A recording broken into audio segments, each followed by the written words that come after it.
សួស្តីបងប្អូននិងមិត្តភ័ក្តិយើងទាំងអស់គ្នាថ្ងៃនេះយើងបន្តមេរៀនយើងទៅទៀតគឺយុទ្ធសាស្ត្រវេនទីផ្សារបុកធ្លាយបានន័យថា Triple S 3ដង2026ខែ4ថ្ងៃទី30យើងមើលសកម្មភាពទីផ្សារមើលទីផ្សារបានចុះនោះចុះមិនចេះតិចថ្ងៃឥឡូវនេះមកដល់ពេលនេះយើងមើលនេះម៉ោងទីផ្សារបើកនៅក្នុងម៉ោងអាស៊ីទីផ្សារមិនបើកហើយឡើងហើយចុះមក sweep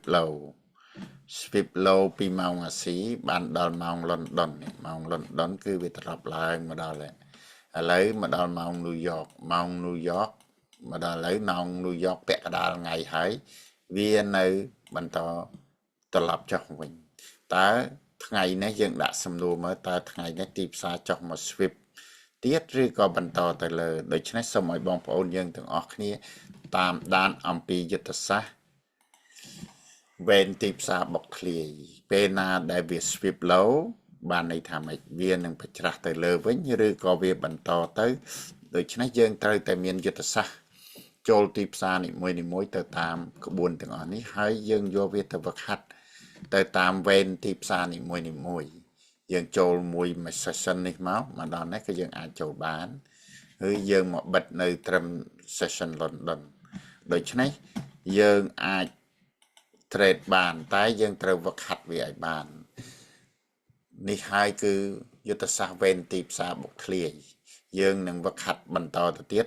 ដើម្បីធ្វើបានយើងត្រូវតែមើលធ្វើទី1ស្អីគេនៅក្នុងវគ្គទី1យើងត្រូវតែបញ្ជាក់នៅក្នុង time frame មួយថ្ងៃឬក៏4ម៉ោងមួយថ្ងៃទៅ4ម៉ោងវាអីវាឡើងហើយយើងមើលកៅអីនេះបានន័យថា30នាទី1ម៉ោងបុកឡើងបានន័យថាម៉េចវាកំពុងតែឡើងទៅវិញហើយទីផ្សារកំពុងតែត្រឡប់ទៅលើដូច្នេះ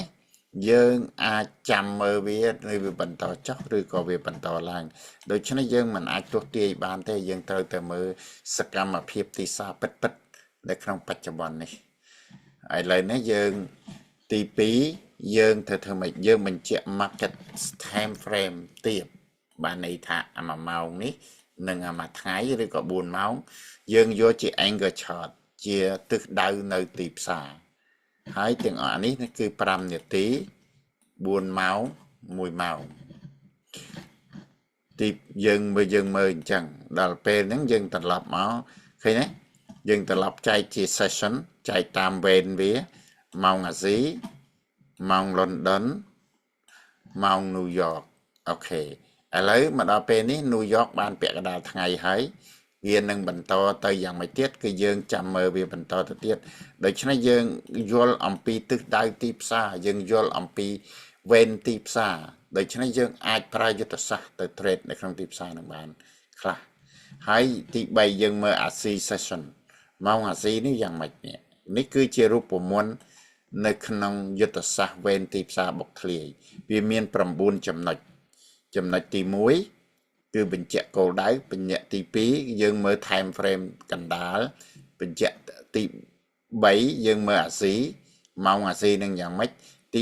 4យើងមើល time frame 15នាទីទៅ30នាទីតើកន្លែងនឹងមាន supply demand មនុស្សចូលចិត្តត្រូវការអត់នេះកន្លែងនេះគឺទី4ហើយនេះគឺស្អីគេ supply និង demand កន្លែងដែលគេត្រូវការមកដល់ពេលនេះគឺ supply និង demand ម្ដងទៀតហើយនេះឃើញទេហើយទី5 liquidity sweep liquidity sweep នឹងមានន័យថាម៉េច liquidity sweep នឹងគឺវា sweep low នៅម៉ោងអាស៊ាននេះវា sweep low នៅពេលដែលវា sweep low យើងដាក់សំណួរតើវាបន្ត low ឬក៏វា reversal បានន័យឬក៏វាត្រឡប់ទៅវិញភាគច្រើនវាត្រឡប់ទៅវិញអញ្ចឹងបានគេហៅយុទ្ធសាស្ត្រនេះ reversal entry session sweep strategy ដូច្នេះវាបន្តឡើងទៅវិញយើងបើកាលណាវាប្រេកគ្នាវាប្រេកទី6វាប្រេកអីគេប្រេក market structure ប្រេកទាំងអស់នេះគឺវាត្រឡប់ទៅលើវិញហើយទី7យើងនៅម៉ោងណាម៉ោង London ណាម៉ោង London ពីនេះមកនេះឃើញទេនៅក្នុងម៉ោង London វាស្ទុះឡើងដូច្នេះទី8 ตาយើងទៅដល់ណាណែ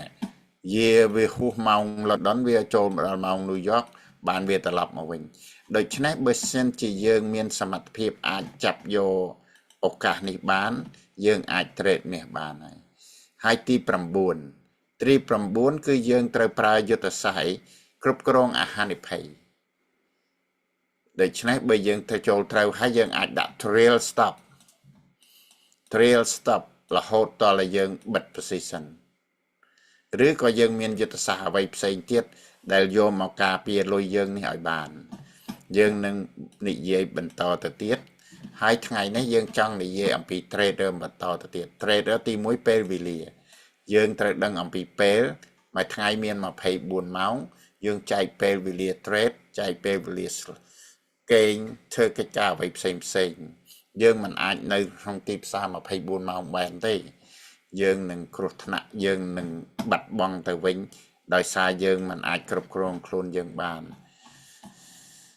ពាក្យទី2 trade អក្សរ អ មានន័យថា rich នឹងបានន័យថាអាហានិភ័យដូច្នេះដើម្បីជោគជ័យក្នុងជីវិតតើហ៊ានហានិភ័យតែពាក្យមួយម៉ាត់ទៀតគេថាប្រថុយតើហ៊ានប្រថុយនៅក្នុងកិច្ចការទាំងអស់នេះបើសិនជាយើងអត់ហ៊ានប្រថុយទេបានន័យថាយើងធ្វើអ្វីក៏អត់កើតដែរតើនេះតើយើងហ៊ានប្រថុយបានន័យថាជីវិតពិតអ្វីដើម្បីបានជោគជ័យប្រថុយឧទាហរណ៍ដូចទីហ៊ានទៅច្បាំងគ្នាគេយកជីវិតទៅបដូរដើម្បីប្រថុយយុសន្តិភាពដូច្នេះជីវិតគេប្រឈមមុខអាហានិភ័យដូច្នេះបើសិនជាយើងជិះឡាននៅលើខ្នល់យើងជិះឡាននៅកណ្ដាលខ្នល់បានន័យថាម៉េចយើងយកជីវិតយើងទៅដាក់កណ្ដាលខ្នល់យើងអាចទៅដល់គោលដៅក៏យើងអាចគ្រោះថ្នាក់បានដែរបានន័យថាគ្រប់រឿងគ្រប់រ៉ាវទាំងអស់ដែលយើងធ្វើនៅក្នុងជីវិតសិតតែប្រថុយនិងប្រឈមមុខអាហានិភ័យ